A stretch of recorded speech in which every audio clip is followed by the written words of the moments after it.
That's ominous.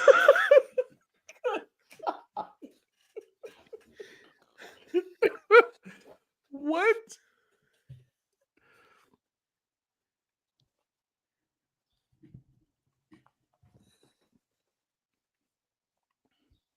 You almost certainly won't have heard this in the podcast feed, and you probably didn't hear it in the opening moment of the video feed of this episode of Only Weird Games. Back at full strength. But the last thing we all heard before we went live from someone's computer probably was this sort of booming, almost gong sound. It sounded like the beginning of an alarm. It was definitely a bad omen and a rough sign. And if you're wondering, oh man, is that gonna impact today's show?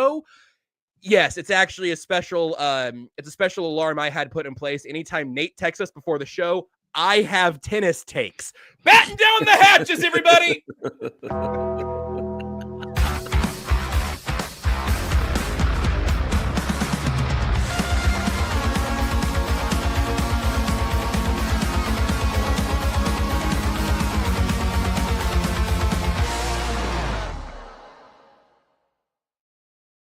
Only Weird Games, gongs out, and presumably something that Tucker has the power to do. I think we need that more often, guys. I think that's a good reminder, maybe to get back on track. Maybe it's just what Tucker can do behind the scenes to just get our attention, just to jolt us awake like a misbehaving dog. What do you say, Seth Keysor of the Chief of the North newsletter and the Only Weird Games podcast here on KC Sports Network? I find it absolutely delightful. And anytime I can get something that vaguely reminds me of The Undertaker at his heyday, I'll take it. And so that's, thanks, Todd Barton. Sun's out, gongs out. It doesn't rhyme, but I love it anyway. Yep. You may have heard me get caught up as right before I said, here's the show, gongs out or whatever, because I was trying to come up with a rhyme for gong, and I couldn't do it. Nate Taylor of The Athletic and Only Weird Games here on KC Sports Network. Nate, how are you? Oh, I'm fantastic. Gentlemen, the team we have chosen to cover on this beloved podcast for listeners and voyeurs alike, they released a video, guys, and just briefly before we hit the button, and I want you to know that I have analyzed this video religiously. Okay, I don't even know this video. I gotta look and find this video. Ugh. Great detail. Okay, so Tucker, if you would, into the facility, if you want, hit the gong every time I say a name. All right. Oh, good Lord. Isaiah Pacheco is back in the building. Sky Moore is back in the building. Travis Kelce. He's back. Equal importance. Patrick Mahomes is back in the building.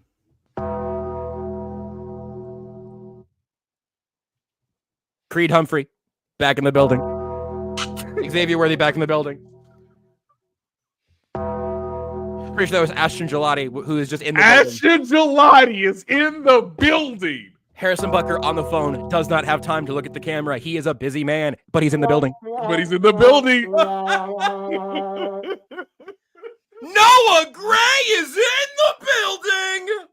Guys, again, this is just to remind you how silly this bleeping sport is, okay? There is no other profession where when Seth walks into the building, there's a videographer for this court hearing. I can just honestly tell you that if you think that prior to a really serious contested hearing where I'm dealing with just insufferable opposing counsel, I haven't turned on till I collapse or go to sleep or something like that and just sat there and just like ignored who I actually am. And for 5 minutes, I am DMX or Jet Li in whatever that movie was. Go to sleep. I don't remember what the actual movie was because it didn't go as hard as that sound did. So, but no, I've always thought this, though. No fury. I've always thought this, though. I'm glad you mentioned this, Nate. I have always thought that entrance music for judges and attorneys Yes. would make everything 5,000,000% better. Because Yes. every judge, I can just tell you, any attorney will tell you, every judge would have absolutely different roll-up music like that. The Undertaker gong. Yes. Man, there's like an 8% chance he'd see this, so I'm not going to say it. But I've got a judge in mind because he just rips attorneys apart. He ripped me apart on Thursday. It was great. And he was like, "Oh, Mr. Keysor," and chewed me out. And I was like, "Okay," I've been doing this a while. I was like, I probably shouldn't have done that. So that's my bad. But it would be so much fun because there's other judges where you'd get like, because they're just always so nice to everyone. Like a spring, Oh, sunny day. yep. You know, And they're it brings a level of gravitas that any case needs, right? Whether it's a criminal trial, a misdemeanor, or a simple petty disagreement. it would be so much fun with non-serious cases because obviously with serious cases, you probably shouldn't do that. I But- don't know. I don't don't know, Seth. I think the defense and the prosecution should also get walk-in music. Yeah. So, like, It wasn't me. In the sofa. It wasn't me. Well, can you just picture like, you get an attorney that's been on the job for about 30 years, has maybe put on a few pounds. He's kind of maybe past it, but he's just this, kind of overweight dude. And right before he's about to enter the courtroom, well, it's the big show. I mean, that would add so much to it. But no one listens to my ideas. This is why I'm not an elected official. Yeah. And the Any music, other reasons. the music has a cutout just as you're about to say, "My honor." My honor. Now that You the gotta hit music the is post. stopped. Maybe the next time I do pulpit supply, I could talk my very Baptist church into doing walk up. Definitely. Yeah, I'm sure. Definitely. I'm You sure get that's some- on get the- Lose Yourself or something. Shout out to I'm just in the to back with a hoodie on. Nikki earlier. Bongs out, gongs out. I love it. Dongs out, gongs out was right there. I was thinking thongs out, gongs out. But Ooh. regardless, this is a sort of summery energy we're bringing, despite the fact Hey. that it's a Hey. beautiful overcast 64 degrees out right now. I'm wearing a cardigan. Ladies and gentlemen, I have breaking news. Oh no. James Winchester is in the building. Thank God. There's no way Tucker's keeping it. We cannot expect him to stay on the gong for the next 50 minutes or whatever we do here. Look, think about the job that you have, ma'am, sir, and just know that I like this from Nikki. Non-serious cases shouldn't be in court. We need to do the True. TV, but the Judge Judy style of cases, Right. Those Obviously. definitely need music. obviously it's a BLT. Definitely need music. So with all that said, there's no profession where you just walking to work feels so antithetical, so quintessential to the industry that you're in, and yet here we are, where once again we have to keep track of voluntary off-season workouts, and There's I no way gotta Chris say, Jones is there. I'm pretty proud that checks the calendar on May 27th. Gotta say, boys, Sky Moore looks in great shape. Thanks for watching. We'll talk to you on Thursday. Bye, everybody. Is he still my height? Yep, Okay. You know what? That's me. You still handle that hasn't contact better. changed. Okay, it's okay. You know That that is hasn't mean. changed. That was so mean. That's fine. By the way, Christian Fulton also in the building. You know, so Hey. he's obviously in his playbook. Come on. No, Tucker's doing the right Is this- thing. Hold on. Let me check something. Does this extend to us naming any person? So I was talking to Jazz earlier. Well, she's not in the building, He's Seth. not in the building. Well, You know who's in the Yeah. building? You know who's in the building? Joe Colin's in the building. I imagine. I don't know. I for sure, imagine. but We assume. it'd be Yeah. crazy If for him you, not if to he be wants a there for this. paycheck, yes. Yeah, I feel like that'd be a Oh, big story if he wasn't. I'm sorry. I'm contractually obligated to do something, guys. Nate Dogg commenter. Seth, tell me about Sky's releases. Sky Moore's releases are good. He gets a clean release at the line. Guys catch up pretty fast. It's also, 3 targets, 3 incompletions. Not going to tell you the rest of the details. Nope, not going to do it. What? Not going to do it. I did see Xavier Worthy in the building. Yes. As he's walking in, and this is connected. This is That's your ridiculous. fault. Yeah. I can't. Joseph Jackson asks, "Is Worthy still built like my 10-year-old?" Here, I'll say this: I knew it was Xavier Worthy the second the video started, without even looking at his face. I was just like, "My goodness!" Every time I see that guy, and he's clearly worked hard. He's a good player. Yes. But every time I see him, I'm like, "Man, dude, I am legitimately worried about you." Like, how did you survive? And he overall did fine. There was He only did one great. time last year I Yes. thought he took a hit. Like, there were other times, you get dragged down by one arm or whatever. There was only one time last year. I do not remember what game that was, but I remember he got the ball in the flat on the left side and just got lit up. And I was like, well, we all saw Xavier Worthy die. Oh, you guys, I've got an announcement. Jazz an Keysor announcement? is in the building. Wow. Whoa! In your building. Whoa! That might My count. building. That counts. Whoa! Okay, Tucker says it counts. Oh! That would Tucker says be- it counts. Hey, It would you be deeply disconcerting to me if Jazz was in the Chiefs building. Yeah, we just had to figure out what the rules of this bit were exactly. So I was kind of letting Tucker decide of like, right, you know what? Right. I don't It's know almo- what it's almost buildings are like- counting. Exactly. Oh, Right. We had to leave it up in the air. Tucker said that counted that time. But Oh. if you start naming all of the children in your building, we're gonna have a We're show. not doing Yeah, that. Yeah. So enough you time. want to know how Josh? This is how you know This is how you know the contract year is undefeated. Okay. Charles Amenahu's in the building. Hell yeah. So what the hell are they doing in this building, guys? I don't know. Okay, Good question. they're doing conditioning tests. They're not in pads. They're in the building though, which They're is in the important. classroom. They're in the weight room. Mm. That maybe It starts in the classroom and then in the weight room, Nate. That's it starts right. in the classroom and in the weight room. sounds Right. like you don't love the grind, baby.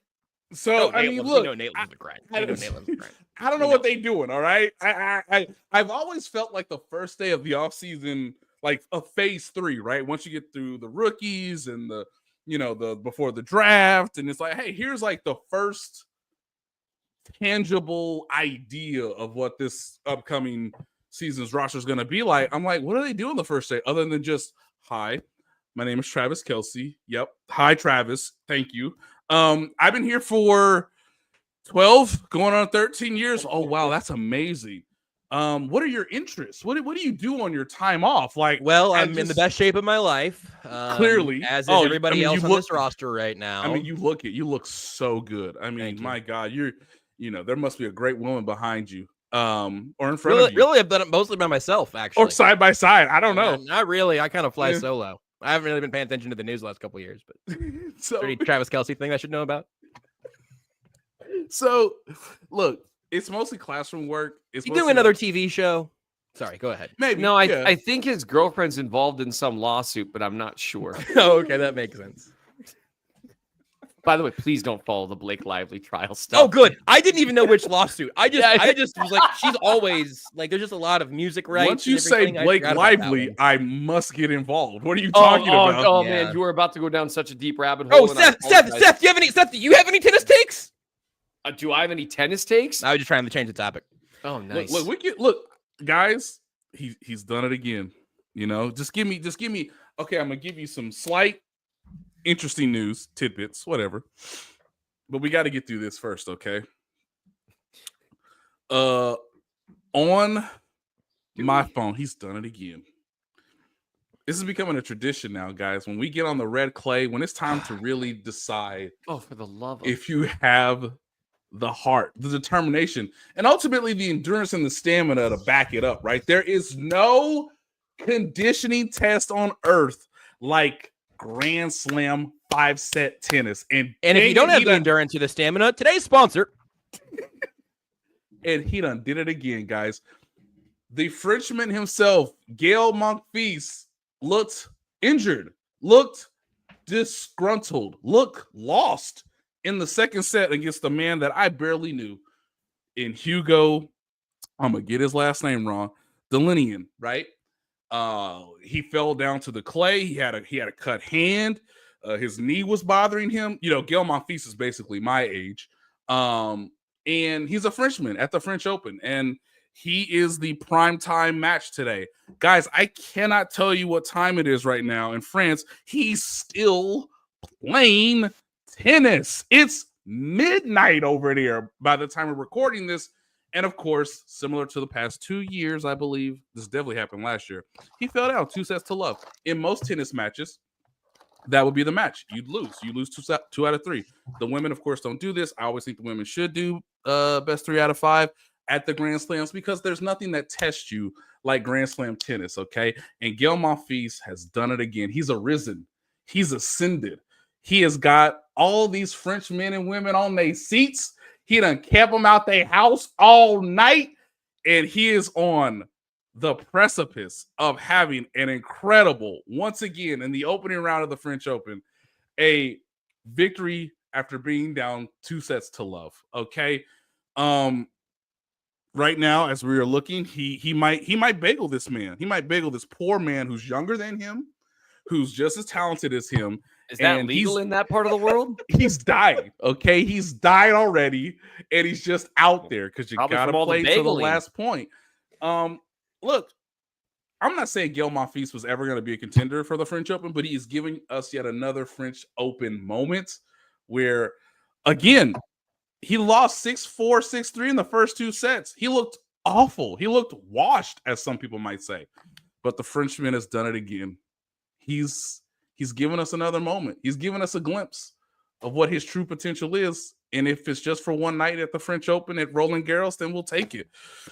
Now, you're wondering what's going on with Trey Smith, okay? And now, with everything said in mind, Trey Smith has decided to not be on video. Was being attacked by a rogue bug. Oh, sorry, Nate, we got you on course. Yeah. Thanks for noticing, Claude. He was cooked and then he cooked. Of course. Thank you, Kyle. Now, look, TNT, as we speak right now, is showing me Jalen Brunson with the biggest sunglasses in an indoor arena. Sir, you do not look tough. I am playing my Nintendo DS Lite. I actually just got a Nintendo 3DS in the mail today that I ordered a few days ago from Japan. I'm working on that right now. You can follow my Nintendo DS work on Blue Sky. Welcome to the I offseason, haven't posted about it yet. Gael Monfils right now has 21 aces to this young man's 2. He is up 15 love. Can he block? This is definitely Seth's fault. We were off the hook, and Seth was like, the clock, let me just set a hook again. This show can only go an hour. Guys, they've been playing tennis for 3 hours and 34 minutes. It just feels that way, Nate. It is. So here's the thing. When it comes to Trey Smith, you're probably not going to see him for the foreseeable, right?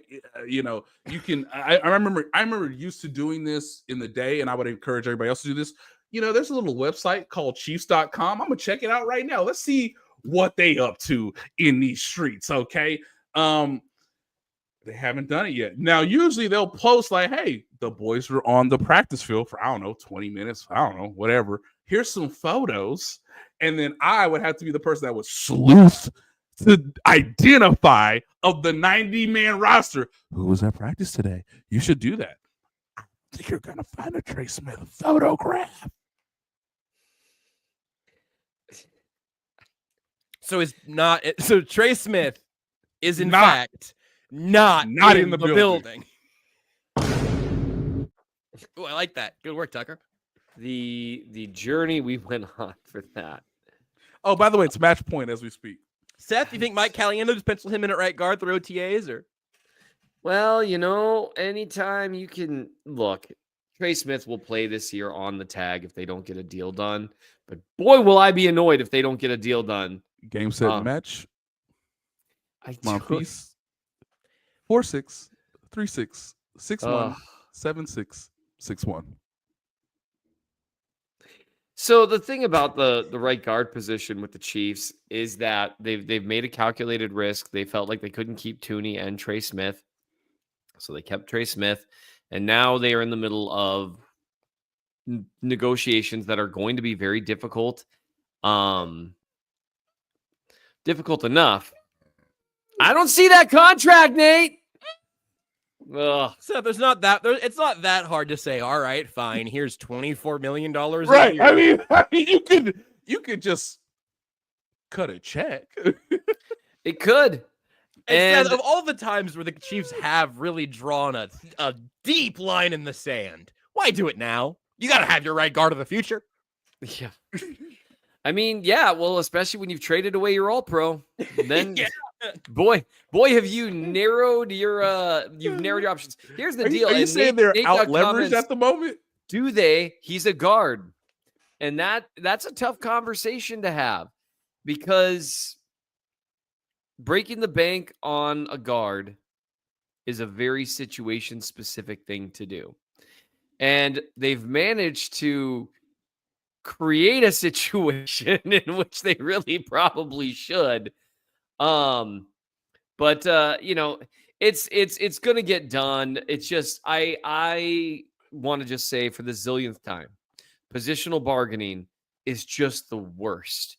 And it wastes so many people's time because the team's going to come in at like, hey, Trey, you want to play at $19 million a year? And he's going to be like, well, no, that's weird. And then, Trey's agent's going to come back with $35 million a year or whatever. And they're going, oh, we can't talk for a month. And then they'll come back. And it just drives me insane. This should take 20 minutes. But it won't. And so it'll take what did I say, Josh? It'll take 20 minutes on July 9th. Yeah. And it just drives me crazy. I hate it so much. When I send out plea offers, I literally put in the plea offer, I don't do positional bargaining. I think this is a fair offer. If there's a reason that you think there's some exculpatory evidence or there's something that I'm not aware of, you let me know. But for the love of God, do not make a counteroffer. Tell me why I'm wrong or set it for trial. Because otherwise, what are we doing? You don't need to email me how weak my case is. Just tell me if there's something I don't know. I just can't stand it. It's such a waste of everyone's time and money. You removed positional bargaining from corporate stuff, from the legal system. We would save like approximately $11 bajillion a year. And I don't know why I'm ranting about this, probably because it's May 27th. And the most football we've had is watching Xavier Worthy wear a really heavy coat walking into the facility. Well, actually, it was a really light jacket, but with him wearing it. Also, it was raining in Kansas City today. So there you go. Shout out to Nate Dogg, who says we need to sign Trey Smith before the tariffs hit. And boy, ain't you right. I don't know what it costs to export from Tennessee. Look, right. ink's gonna go up, paper's gonna go up. I mean, come on, we all know this. Everything's going up except for the salary Pettipier cap. asks, did you also say Chris Jones's contract would get done? Yes. You mean current chief Chris Jones? Yes, I did say that. Yeah, was that a dunk? I didn't realize that was a dunk. We told you first and told you. Yeah. Just, now, to be fair, I will say forever. This: Trey Smith isn't Chris Jones. True. Exactly. True. Trey Smith, for all intents and purposes, has grown adults managing his contract. Let's take a break.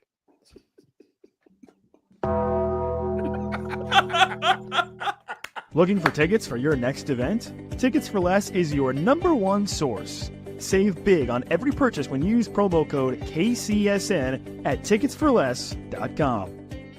Success in real estate takes more than vision. It takes the right financial partner. When someone takes something rundown and turns it into something great, that's called a comeback story, like Brain Group. They take distressed properties here in KC, completely rework them, and then turn them into valuable real estate. But that kind of work needs the right bank behind it. Enter Emprise Bank. They're not about cookie-cutter loans. They saw Brain Group's vision, backed them, and now they're making big moves in Kansas City real estate. Talk about your partner in possible. Emprise doesn't do one-size-fits-all financing. They invest in potential and back growth. Visit emprisebank.com/KC to learn more. Emprise Bank, member FDIC, equal housing lender.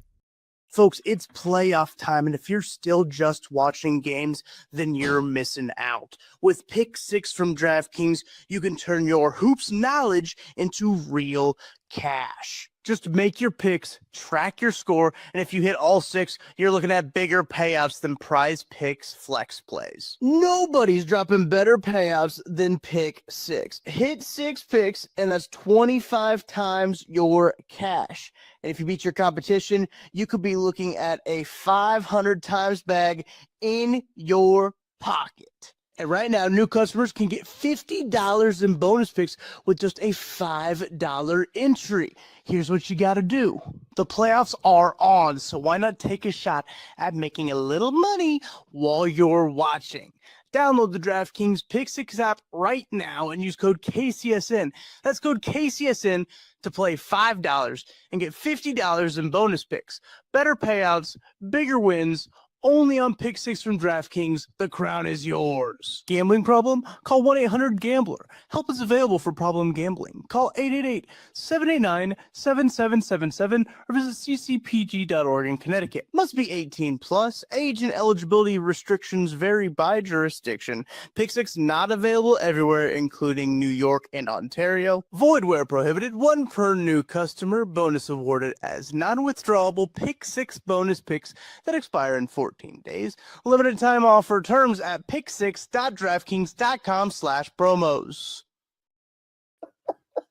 Just another endorsement for the visual side of this largely audio product. Tucker D. Franklin, the D stands for DraftKings, and Tucker DraftKings Franklin has been making an absolute meal out of those. I can't encourage highly enough that you just swing through and at least watch through that part. Don't even watch the show. Just watch the ads. We're more or less as good in audio and video form. I don't actually even think that's true. I think we all have a real camera problem, Holy and by smokes. problem I mean we see ourselves on the camera, and at that point it is a video medium in that point too. But Tucker truly taking us to the next level. Yes. Hey Seth, Yes, sir. I've been wondering. I got a question. And maybe it's a silly question. And I don't know if it's something you thought about or not yet. Is the Chiefs' offensive roster better right now than it was in 2024? I'm glad you asked that, Josh, because you probably don't know this, but I actually wrote about that recently on the Chief of the North newsletter. Wow. So- Man, we really have been working together for a long time. What a coincidence. Yeah, and That correlates with all the rundown topics on the side of the screen? Curious. Oh. Is that what those are for? Never really. So never really. So every year, and by every year I mean like the last 2 years maybe, I take a look at the roster on both sides of the ball. Don't tell me to do special teams because please. And I take a look at each position group and I ask myself, is the Chiefs roster better, worse, or similar to last year? And here's an important caveat. I'm not asking if it's better, worse, or similar to the roster on May 27th last year. Right. Now that makes it tough because, there's going to be changes. The Chiefs are going to sign someone or trade for someone before the trade deadline this year. That is going to happen. You know how I know that? Because it always happens, because that's what happens when you are a Super Bowl contender literally every year. Now, sometimes they'll sign that guy right before, like during training camp or some weird time, and he'll play a surprisingly large role in a deep playoff run or even a Super Bowl run like Carlos Dunlap. Sometimes they'll trade for him right before the trade deadline, and then Steve Spagnuolo will say, I will never, ever, ever, ever, ever, ever, ever play that man, and you can't make me, Brett Veach, because I'm old enough to be your grandfather. Leave me alone. I'm dialing up blitzes. Remember that time they traded for Kadarius Toney? I remember that one. Super Bowl hero Kadarius Toney? Yeah, Super Bowl hero. I still stand by the fact that because he made one play in one moment that I don't know someone else could have made, and because of the moment it happened, I think it was all worth it. Because this isn't like McCole Hardman, and that's 3-time Super Bowl winner McCole Hardman. That's right. Me.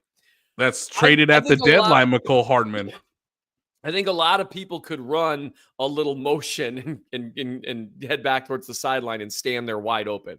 That punt return by Kadarius Toney, I think that actually might have been the thing that swung the game. And I don't know how many other dudes make that play. So we'll call it good. But anyway, so that's why we look at, okay, what did the roster look like throughout the year? Who are the contributors? And so what I do is I go by snap count, who contributors were, which actually is a fun thing to do because it helps you realize, especially with the wide receiver room. In this case, I think we're going to start with the running backs, but it makes you realize even if the roster looks the same at a position group, that does not mean it's the same, because the wide receiver room is a great example of that. But so that's what I did with each one. And I was trying to decide, is it similar, better or worse. And I actually came away with kind of an overall takeaway too that we can go through later. But I have arrived that the running back room as of right now is similar. And that's not necessarily a compliment, because I don't know if you guys remember this, but I think the next 20-yard run that running back room breaks will be the first one since the year of our Lord 2023. And I see the vision. They've added guys with explosion. Unfortunately, not enough guys in that room see the vision. And some of the guys the guy that does have the vision, the spirit is willing, the flesh be weak. Because Kareem Hunt sees the vision.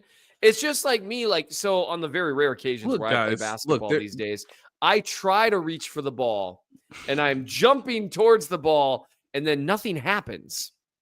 That's Kareem Hunt trying to burst through the hole there. It's like, I see it. I've got the lateral agility and I'm going to go forward. Look, you Forward. are completely disrespecting Elijah Mitchell's ability to break chunk yardage Before he breaks his fibula? and not hurt his, Or okay, and not pull it, okay? You're pull a fibula? expecting a 7th round pick who checks notes, is really fast, He's very fast. but has never played in the NFL before. Yes. And that's where the running back room, the top two guys, as far as I can tell, are the top two guys from last year to close things out. Samaje Perine might have been my favorite running back on the roster, and he's gone. So there's a lot of similarities with a higher ceiling, but to kind of go towards the lesson that last year taught me, I don't want to count my chickens before they're hatched, because counting on Elijah Mitchell to stay healthy, I hope he does, because I think that would add a lot of pop to the offense, and that would be really fun to watch. It would be really great for him. Seamus Levin says Seth is sleeping on Steele. I would, but he actually fumbled the ball twice since we started this show. Come on! And we're He talking was a about rookie! bursts too. We're talking about bursts too. Carson Steele at 21 has the same burst that Kareem Hunt has at 121. That's how it is. He's a fullback, and that's okay. I think he could be a really good one. That's right. But their guys are the guys that they can have. Now, you've got the hope that Pacheco looks more explosive again this year. Can I talk about the one guy who may actually have a case for being disrespected in this conversation? I would love that. It would be Isaiah Pacheco. Yes. I feel like I've gone crazy because all of you have. You people in the chat. I just talked about this for 15 minutes with Sterling Holmes over on Arrowhead Addict earlier today.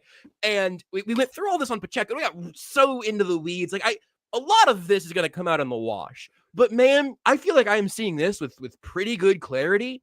Everybody fell too deeply in love with Isaiah Pacheco to the point where it's RB1. We got our bell cow. This is the guy. Here's our workhorse. Isaiah Pacheco was always a good, useful, worthwhile running back who you're happy to give carries to, who has some strengths and some limitations. The only people who got that eval wrong were people who were trying to jettison him into some top 10 running back conversation that I don't think he ever really belonged in. But now there are people who I think are being a little bit of a prisoner of the moment, of the most, has some recency bias. The last version of Isaiah Pacheco that you saw did not look like pre-leg breaking Isaiah Pacheco. Right. And even that's different than just like the wear and tear injuries where he's missed time with the same shoulder injury every year for 4 or 5 years, or Elijah Mitchell with the hamstrings and the soft tissue stuff that makes you wonder. Correct. Isaiah Pacheco played running back in the NFL, which made him need surgery the next offseason, and then broke his leg in like a freak twist thing. That may limit how he returns. Clyde Edwards-Helaire lost juice after his big messy hip injury thing. Mm-hmm. Yeah. But I think too many people have been reacting way too fast on Pacheco. If he looks like 90-something% of what he looked like week 2 last year, right? He had like 19 carries for 90 yards or something. They were giving him the workload there. I don't think that he is an ascending number 1 running back but I feel like him getting the largest slice of a running back by committee workload is still very much on the table and not a disaster. If you have Brashard Smith and Elijah Mitchell giving you the speed in different places, figure out your third down back thing as camp goes along. But I feel like, I know you didn't do this I guess it was by the snap percentages, Seth, but it feels like people are now talking about Kareem Hunt in front of Isaiah Pacheco in a way that I'm not sure I buy right now. That's really fair, because you're right. It is a slave to the moment type thing. Hunt looked better running the ball last year than Pacheco. Yep. And Hunt's vision did, I think, expose some vision flaws that maybe, myself included, we didn't all really realize were there with Pacheco, because he improved throughout his rookie season in him. But I don't think I realized how much those still existed at times with some of the stuff that he was missing in terms of picking his way through the muck between the tackles. And so it's really easy. You make a really good point. Because Hunt looked better last year, stop looking at the comments. Because he looked better last year, it's really easy to extrapolate that for this year. I think there's a very strong chance that Pacheco is the number one guy starting out, assuming he's fully healthy. Yep. He does have a little more explosion to him, and it's really easy to forget how important his ascension was, or him like coming on board, taking the snaps, whatever, in 2022 and playing well enough to make teams pay. That's the big thing, is can they make teams pay for the light boxes, for the not respecting the run game as much? Can they take advantage of those things? And Pacheco is your best shot at that from a realistic perspective. Yes. And I know Nate Dogg just said it, but he is in the final year of his rookie contract. The Chiefs, as of right now, project to give him every opportunity to be the starter and the number one back. He's been at Camp Mahomes. He was here in the building for the first day today. We've seen the running back market have a little bit of a lift in terms of free agency and the value and the importance of the position as linebackers get smaller and you're having more nickel base personnel versus like nickel sub package personnel. As Seth said, he can theoretically, fully healthy, fully in rhythm with his teammates, in particular the offensive line, be capable of having a bludgeoning style that still gives you some doubles or gives you an occasional triple. He's never going to be the home run hitter outside of maybe that one game in New Jersey where he had his longest touchdown run of his career against the Jets, because if you look at that play, the Jets kind of sailed out, and there he goes. Like the Steve Bono 76-yarder type thing. Yes. So, hey, every now and then you need a defense to sell out, and you just got to break the first level. All of this is to tell you, I think if we had to project to what Seth has asked the question, well, RB1's the same. I think you have to give Kareem Hunt RB2 preferential treatment right now because he's been in the system and he was on the team last year and he was successful in short yardage situations in football weather, i.e. November, December, and moving forward. Then you have Elijah Mitchell, because we can't really know anything until you see the hamstring, till you see weeks upon weeks build up in terms of athleticism and cutback ability and having some scat back tendencies out of the backfield that are, as Brad Veach likes to say, somewhat Jerick McKinnon-like. And then, as we said before, 7th round pick, undrafted, second-year player, and wow, it really does hang on Isaiah Pacheco. The other thing I guess I would ask about this room, Seth's lips were just like retreating into his mouth as Nate was talking there for the audio listener. Just the pursed lips turned into a lipless man. I don't think I helped his argument in terms of is the running back room better. Well, I get my question. My question is, what was the move they should have made? And I don't mean that as an answer, a question with no answer. I think there are a couple. I have the solution. I need to double check this one once again, because I have the solution.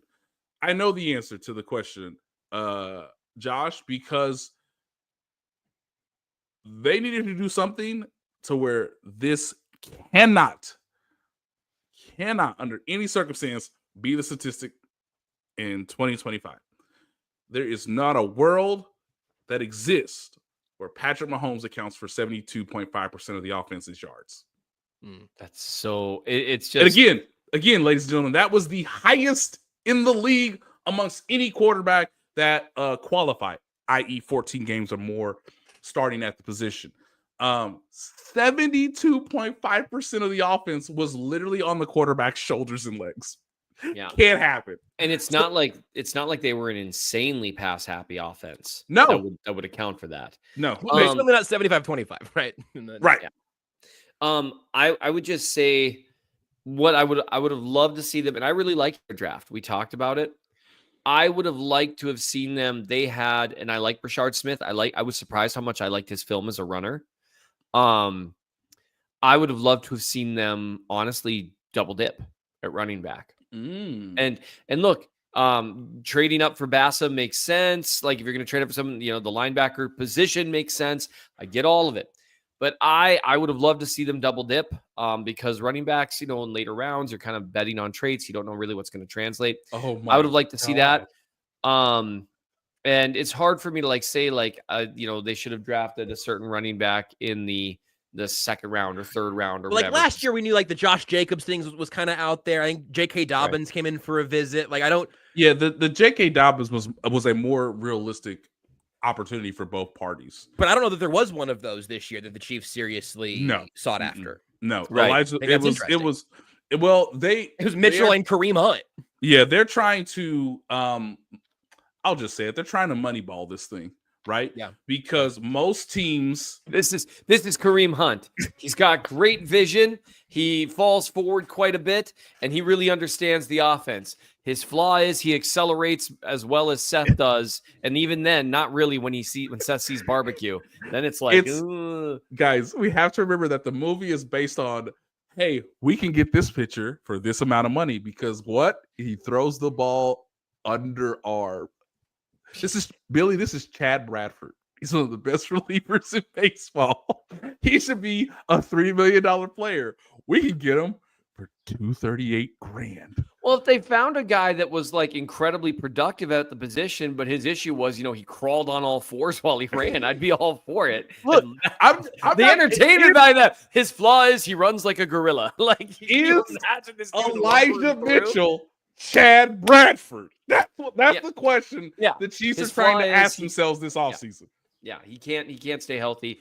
I get it. I really do. I think Josh is right that Pacheco is by far the most likely improvement. It's kind of like the Rashee Rice type improvement or maybe Hollywood Brown type improvement where the roster looks the same, but Isaiah Pacheco right now in theory is not Isaiah Pacheco of 2024. I don't love it. I do like that. I think the ceiling's a skosh higher. I think Rashard Smith and Elijah Mitchell create a skosh higher ceiling because I'm not reading that comment. Oh, dang it. I got to stop looking at these comments. Boy, it's so easy, guys. There's a tab you can click that goes from comments to private chat. And if you're on the private chat, you can't get distracted by the live comments. And I feel like maybe we should have a timeout process or you earn the right to look at the public chat after you've had 5 full minutes of consistent focus. Fine. I'm a Roman 7 comment reader. I want to stop. But I do the thing that I hate to do. But anyway, so that's that I hate that you do. So here's where it gets funny. Beyond the Moneyball situation, where it's hey, most teams look at Kareem Hunt and see a devalued player. He's David Justice. Let's just say it. All right, and he's just trying to milk every last second of football they got in him. And look, he's going to play harder for you than he would for just about any other team for all the circumstances we've talked plenty. The quarterback's not getting younger. And we're going to have to start saying that at some point because he's going to turn. And I don't want to make this like a shift in the landscape, a turning of the tides. They're run first team now. Just say it. But he's gonna be 30, an ancient old man at quarterback I feel that. who can't run anymore. Okay, so stop putting it all on his 30-year-old legs. He doesn't have it. Okay, remember, in 5-set tennis, those legs gotta be trained. Okay, You They had me gotta until go you started through talking. it. You started speaking in tongues. That was weird. But Seth, side to how would side, you these gotta slide on that clay. Okay, how would these Chiefs pass catchers fare if their job wasn't to catch a ball that isn't round, but their job was to scramble on over and pick up a ball that is round and kind of small and neon green, and then keep running across the red dirt?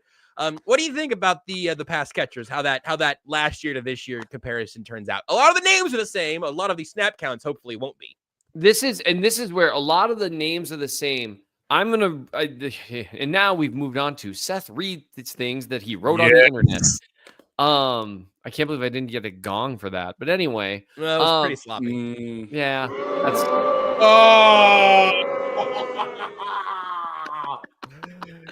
oh man, that hurt, and I respect it. So I'm gonna read to you the snap counts of the Chiefs wide receivers last year, and this actually shocked me, and I'm not sure why, but it really did.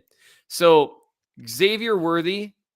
And I thought about doing this like with a game where I ask you guys, but that seemed clumsy. So I'm looking at it right now. I read your story. Sorry, Oh. the ruse is over. I did read it. I know the whole bit earlier seemed like I didn't, but I have read it. I'm looking at it right now. Xavier Worthy, 66%.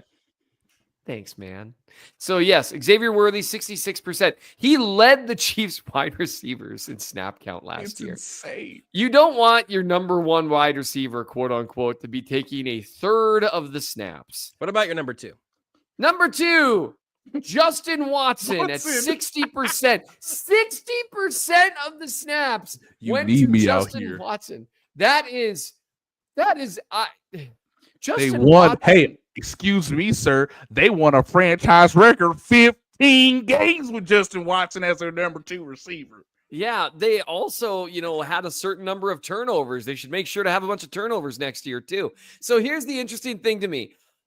So after Justin Watson at 60% and Xavier Worthy at 66%, both of those are very low numbers for your two top snap count getters at wide receiver. No one else had 40% of the snaps. Your third highest snap percentage guy in 2024 was Juju Smith-Schuster at 37%. Then DeAndre Hopkins at 31%, Rashee Rice at 13%, McCole Hardman 10%, Sky Moore 7%, Hollywood Brown 4%, Nico Remigio 3%. Nice. It seems So- impossible, man. It doesn't make any Nice. sense. The math seems wrong. The math does hey- seem wrong. Hey, Seth, can you explain to the audience once again, why was DeAndre Hopkins' snap percentage so low, even though he's considered an all-pro borderline Hall of Famer? Well, late in the season, because this is the funny thing with DeAndre Hopkins, they were like, we are keeping this man on ice. We're saving that draft pick. We're going to keep him fresh for the playoffs. And the playoffs came, and he wasn't fresh. So that was awesome. Like spinach you forgot was in the drawer. Yeah, injuries happened. It is what it is. But the interesting thing to me, when you actually look at this is one thing. Rice and Brown, they were the presumptive wide receiver 1, wide receiver 2 before the season started. They played a combined 17% of the snaps. Losing Watson and losing Hopkins, and I'm assuming Juju Smith-Schuster having a smaller role. We'll see. I don't think Andy's going to be able to help himself, but that's neither here nor there. That's a ton of snaps to replace. McCole Hardman, that's a ton of snaps to replace. And the funny thing is, ideally, the guys who will replace him will be Rashee Rice, Hollywood Brown, Xavier Worthy. Like, it's going to be all the same names. But the thing with the receiver room is you don't, because the names stay the same, if people feel like it's status quo, unless you have unbelievably devastating injuries to your wide receiver 1 and wide receiver 2, again, it's going to be different. Yes. And that I actually found cheering, simply because I was actually not thrilled that they weren't a little more active. I like that they drafted Royals, but it just felt too similar. But when you really look at the numbers, it's not. No. And this is where they have the biggest, again, with the offensive line protection, because these things are clearly connected. But this is where they have the biggest chance to sort of see sizable year-over-year growth. And look, I don't know, ladies and gentlemen. I'm not in a position to ask. He might be there in Brazil week 1. Like, I just look, I don't. He might be there. So look, I don't. If Trey Smith is there on week 1, odds are Rasheed Rice probably gonna be there week 1. So if these things are connected, I can't even imagine how those two things are connected. look, if those two things, hey, stay with me real quick, okay? Is Royce West also negotiating Trey Smith's contract? Because if so, I take back what I said earlier. If Trey Smith is there week 1 under contract beyond the current 2025 season, ladies and gentlemen, I'm not a gambling person, as you know. I like to save my money. There's a pretty good indication But you could double it instead. that Trey Smith and Rasheed Rice could be there, as Seth says, with the ability to run some stack releases involving. I'm just saying, Rasheed Rice, Hollywood Brown, and Xavier Worthy. On a hopefully grass that is similar to across the pond at one Wimbledon tennis and One Wimbledon croquet drive. park. Yeah. On grass that was conducted and maintained and perfected near the All England Club, okay? That they just happened to ship to Brazil. Maybe they could play on clay. Here's my one. I think I've said this already on this show, and I'm not. This is on no extra information, and I don't want to just like bum anybody out. I'm just holding this space in my brain because I think there's a chance that this is the conversation in a year. A lot of times, these super serious knee injuries, you have a player who says all throughout the process, "I'm good. I'm 95%. I'm basically 100% now. I'm out here for 17 games." And then the next offseason, they go, man, yeah, last year was a battle. I didn't really feel like myself until week 16. And then maybe more by the playoffs. I felt a little more comfortable again. The range of outcomes with Rasheed Rice is that he is a 1,400-yard receiver who plays 17 regular season games, all the way to him being I won't be like a shadow of himself. I'm not going for the dramatic here, but him being a limited version of himself who doesn't play the first 4 games due to suspension, or who knows what happens. It seems like he's on track to be available physically early on. Correct. I've now been around just long enough to hear a player say, to watch a player get hurt. A year goes by. I feel better. A year goes by. I actually feel better now. And I'm putting that in there for the Rasheed Rice conversation. And get really mad at people that say that maybe you won't be completely healthy. Oh, can't think of anybody ever being vindicated that way. Seth, what about the offensive line before you say something you're gonna regret? Oh, you said Travis Kelce's gonna fall off. That was the other thing, and you don't think that Jared Wiley or Noah Gray's gonna step up. So Seth says tight end is worse because Travis Kelce doesn't love football, and Jared Wiley and Noah Gray are not equipped to take the next step. So that was what Seth wrote. If you'd like to read it in his own words, Chief in the North newsletter, mnchiefsfan.substack.com. What about the O-line? Can I say one thing about the tight end room? And I won't try to defend myself either. Yeah. Okay. I rewatched, as is my wont, the 2023 mic'd up Super Bowl against the Niners. Last year's not out yet.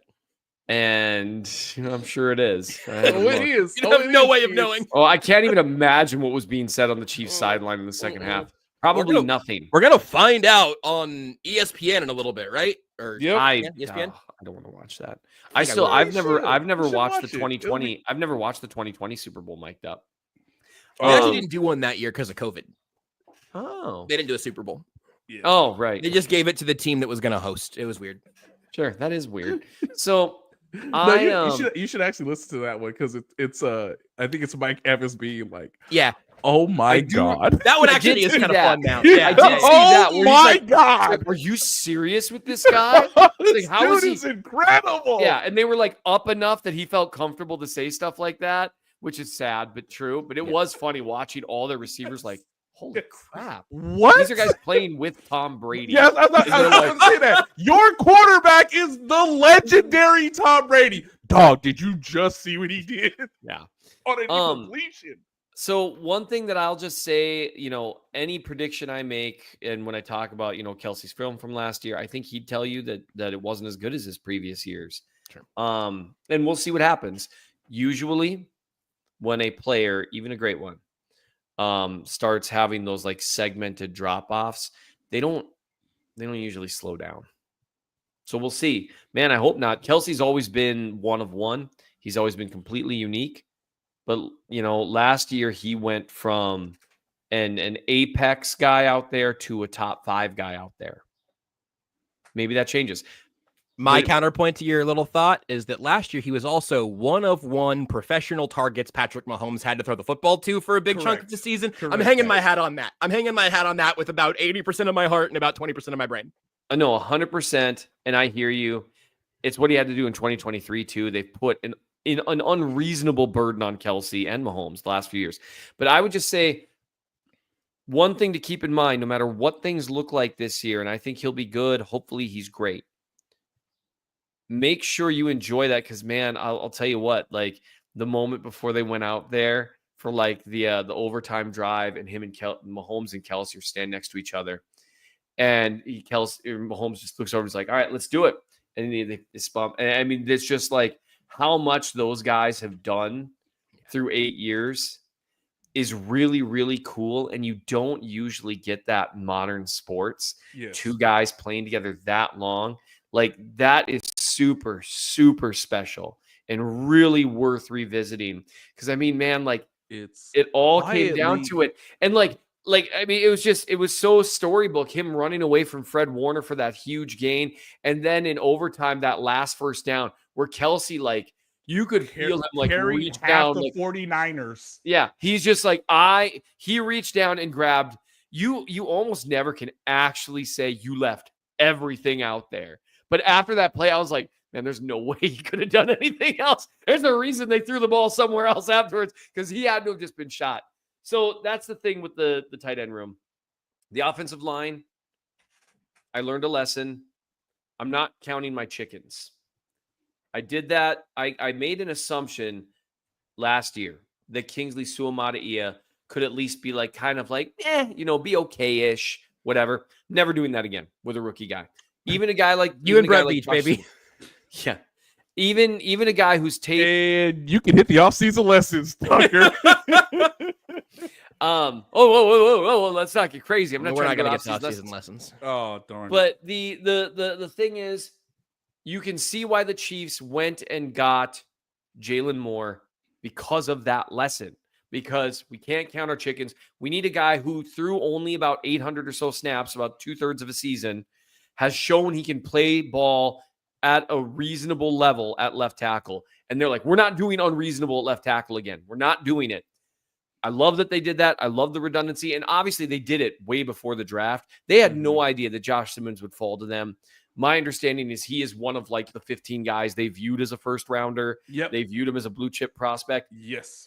One thing worth noting, even if Josh Simmons manages to get on the field this year, expecting him to be, if he's average as a rookie, that's an incredible sign for things to come. If he's above average, that puts him in like a 3% type thing. And when you say, just to help the audience, Seth, when you say that, part of it is because it would be amazing if he's average, because we have no evidence to suggest that they won't. Let's say he gets on the field for whatever reason. We have no evidence to suggest that they won't do to him what they did to Kingsley Suamataia, which is good luck, son. Yeah. It's an island. Yeah, we're putting you on an island, even though we're perfectly capable of changing our offense. Oh, No. by the way, we've got a big goal of going downfield a lot more this year. So I mean, we here could go. max protect, or Now, you I could block will- the guy in front of you. Yeah, and I will say, at least this year, like Kingsley Suamataia had to beat out no one to win that spot. Not really. Wanya Morris got hurt in camp too. So I mean, Yes, I would argue for Wanya yes. Morris at some point, but then Kingsley was healthy. Right. Yep. And that's where, at least this year, I love the redundancy. It's just a matter of is going from abysmal to average at left tackle. If they can do that, does that offset going from all pro to whatever they're going to go to at left guard?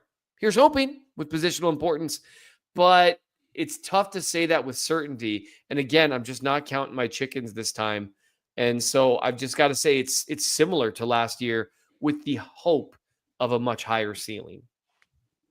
We just rolled over the hour mark, and I think we're probably going to end up talking about the O-line some on Thursday, because we're going to get some OTA pressers from Reed and Mahomes, and maybe we can scour some more of those Chiefs.com photos to look at what the O-line looks like in the state that it's in. But from Josh Simmons, really all the injured guys, I'm curious to see if we get anything out of the Chiefs from that over the next couple of days, and we will organize ourselves for a team activity. That'll just be another episode of Only Weird Games coming on Thursday. So if you want to read the rest of that and get a little more in depth on a few of the O-line things, the Chief in the North newsletter, mnchiefsfan.substack.com. It is $12 a year to subscribe. That's not an entry level pricing. It's that price all the time, forever, because Seth hates money. You can also go to bit.ly/Seth hates. I think it's bit.ly/Seth really hates money. Takes you directly to that link that you need. If you're new here, he really seems to. I don't know why. We'll be back on Thursday with some organized team activities. Until then, Nate. Oh, Nate. Yes. I'm waiting to say this. You weren't waiting for me to say this. No. But I'm willing to say this to you now. The floor is yours, and really the clay is yours. Thank you. Now look, I know. Talk to you later, Seth. I know Levy asked Nate, how is the press going to handle the haircut questions this week? Fellas, I don't want to hear a goddamn haircut question. We've gone over it. He cut his hair. It's been done. Now, I can tell you one thing, all right? Can you tell me what their favorite thing is to bring to training camp to make it feel like home? Obviously, you got to bring your pillow from home. You got to bring your pillow. How else are you going to sleep at night? To which, I mean, in all fairness, James Winchester did ask said videographer today, is it training camp or something? No! Don't you take my summer away, James Winchester. Don't you do it. You want to know why? Yes. Because I really think this is the year for Coco Gauff at the French Open. Ugh. Hang with me, guys. Hang with me, okay? No, I know her, Seth. I think we're on her team. I really hope Coco can do it this year. We're putting our hopes on her. Carlos Alcaraz is amazing, guys. I cannot stress enough to you how much you should be watching Carlos Alcaraz on a clay Did they court. reopen that or what? He's open and he's winning everything until his legs fall off. Now, look, Novak Djokovic is yet again done it again. Where he has a good history of not really caring about the clay court season, sort of Honestly, tanking thought he it. retired. Not a joke. He lost in Monte Carlo, then he went to Madrid and looked even worse, and then he went to Geneva. He didn't even play Rome. Then he went to Geneva and he won a tournament. And guess who's fresh as a freaking daisy at Roland Garros? Travis Kelce. It's Novak Djokovic, who will probably devour someone of importance like Yannick Sinner or Arthur Fields or, I don't know, maybe Carlos Alcaraz. Ooh, a good dog. All I'm saying is, guys, do you know how much their legs burn in 5-set tennis? Do you know how hard it is? I think football's the toughest team sport, and there is no tougher individual sport than chasing a yellow fuzzy tennis ball for 4 bleeping hours That's That's fascinating, Nate, because for money Hopper and prestige. currently pictured. He's only got 3 legs, and the thing he loves most in this world is chasing around a yellow fuzzy tennis ball. Let's get him on tour, baby. I kind of feel like boxing or MMA might be a little tougher. Hard to say.